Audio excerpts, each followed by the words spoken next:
Hey, what's going on, APUSH people? We have APUSH review the 13th through 15th Amendments. These are specifically mentioned in the new curriculum. You should absolutely be familiar with them. These are from Period 5, which lasts from 1844 to 1877. No ifs, ands, or buts about it. Please make sure you know these amendments. Very, very important for your final exam. Before we begin, I want to give some shout outs to Alyssa S., Sophia L., Haley W., Chloe L., and Kush H. You guys are awesome. Thank you so much for your support. I really appreciate it. Best of luck to you this year. You are absolutely brilliant and will do very well this year. Thank you so much for your support, and to everybody who watches my videos. If you want a shout out, leave it in the link below and I will try to get you in a future video. All right, let's go over some background info first. The Emancipation Proclamation issued during the Civil War gave a moral cause to the Civil War. And Lincoln worried that it would not be applicable post-Civil War. He wanted something more permanent. And Republicans wanted to gain power in the South post-Civil War. And one way they can ensure that is by helping out African Americans. Radical Republicans sought to punish former Confederate leaders. I do have a video on Reconstruction you can check out if you want some more background on Reconstruction and radical Republicans as well. So let's start off talking about the 13th Amendment. Let's look at what the actual text says. It says Section 1, neither slavery nor involuntary servitude, except as a punishment for crime whereof the party shall have been duly convicted, shall exist within the United States or any place subject to their jurisdiction. Section 2 states Congress shall have the power to enforce this article by appropriate legislation. So what exactly does this amendment do? Well, it abolished slavery everywhere in the United States. And here is a visual that depicts this scene in the House of Representatives after it passed the House and then went on to states for ratification. And this has enormously huge economic and social implications for the country. 4 million African Americans are now free. Let's go to the 14th Amendment. What does this say? Well, Section 1 says all persons born or naturalized in the United States and subject to the jurisdiction thereof are citizens of the United States and of the state wherein they reside. No state shall make or enforce any law which shall abridge or shorten or take away the privileges or immunities of citizens of the United States, nor shall any state deprive any person of life, liberty, or property without due process of law, nor deny to any person within its jurisdiction the equal protection of the laws. This is such an enormously important amendment. Jump down to Section 3. No person shall be a senator or representative in Congress or elector of president and vice president or hold any office, civil or military, under the United States or under any state who, having previously taken an oath as a member of Congress or as an officer of the United States or as a member of any state legislature or as an executive or judicial officer of any state to support the Constitution of the United States, shall have engaged in insurrection or rebellion against the same, or given aid or comfort to the enemies thereof. But Congress may, by a vote of 2/3 of each house, remove such disability.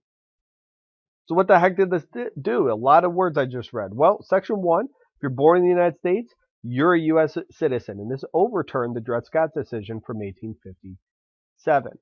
It also promoted equal protection of laws. However, that was used very infrequently at the time and more frequently in the future, which we'll see in just a few moments. Section 3, this was specifically aimed at people like Alexander Stephens, who was the Vice President of the Confederate States of America. It stated that Confederate officials could not hold U.S. office. All right, let's go to the 15th Amendment. What does it say? Well, Section 1, the right of the citizens of the United States to vote shall not be denied or abridged. Again, you see the word abridged, be familiar with it, by the United States or by any state on account of race, color, or previous condition of servitude. Section 2, the Congress shall have power to enforce this article by appropriate legislation. Let's take a look at what this actually does.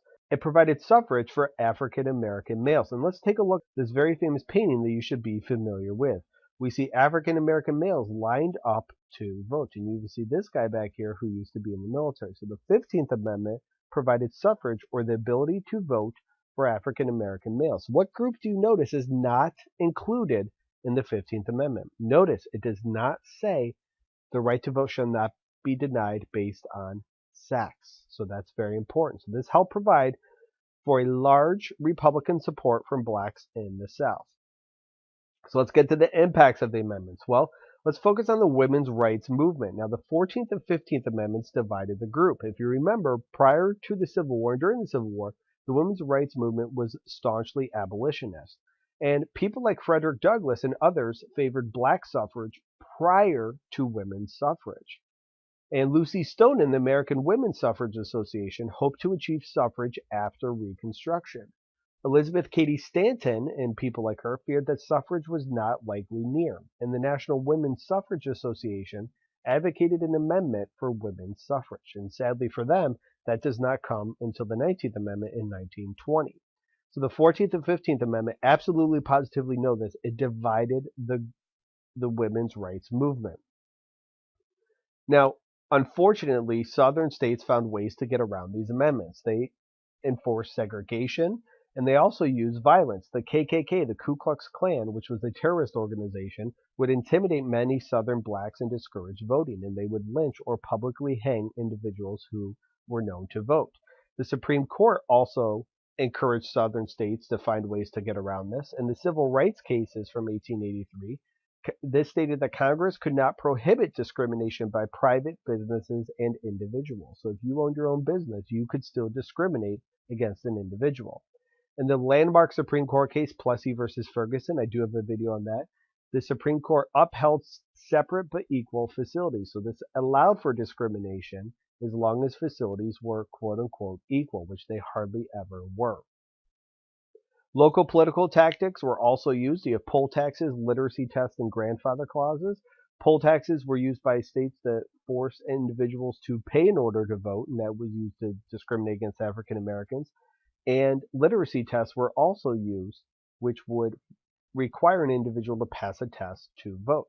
Now, eventually, these amendments were used in court decisions that upheld civil rights. So even though in the short term, civil rights were not upheld, in the long term, they were. And we'll see that in 1954 with Brown versus the Board of Education and other court cases of the 1960s under the Warren Court, so named for Chief Justice Earl Warren.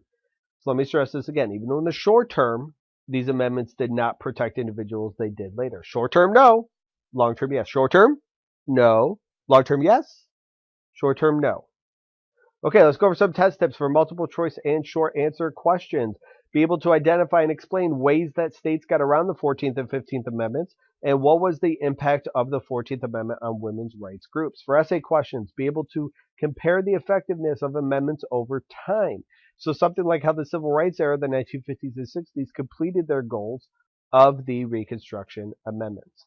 All right, guys, that is everything you need to know about the 13th, 14th, and 15th Amendments. I thank you very much for watching. If you have any questions or comments, feel free to leave them in the section below. If you have not already, please subscribe to my channel and help me spread the word. Please share this video with somebody who would find this helpful. I thank you so very much for watching, and best of luck to you this year. You are going to do awesome, and I will see you right back here for more videos. Thanks for watching. Have a good day.